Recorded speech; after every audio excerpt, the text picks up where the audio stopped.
ఈ రోజు అయితే మా ఇంటి ఆవకాయ అన్నమాట. మా ఇంట్లో ఆవకాయ పెట్టేసా. ఇంకా ఇదైతే ఇక్కడ స్టోర్ చేసి పెట్టేసా. ఇంకా ఆవకాయ ఇంకా ఇది నాకు ఫైనల్ గా మిగిలింది. దీన్ని చూస్తుంటే నాకు మస్తు నోరు ఊరిపోతుంది. అసలు పెడుతున్నప్పుడే నాకు అదో రకంగా ఫీలింగ్ ఎప్పుడెప్పుడు తినాలని చెప్పేసి ఇప్పుడైతే నేను ఇది 3 days తర్వాత టేస్ట్ చూడాలి. కానీ మిగిలిన దాంతో అయితే ఇప్పుడు టేస్ట్ చూసేయచ్చు కదా. అండ్ ఇప్పుడు నేను వైట్ రైస్ తీసుకుంటున్నా.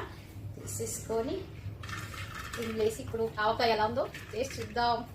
యమ్మీ యమ్మీ ఇలా మంచిగా కలుపుకుంటున్నా. యమ్మీ యమ్మీ ఆవకాయ మిగిలింది. ఒక పచ్చ తీసేసుకున్నా. Okay taste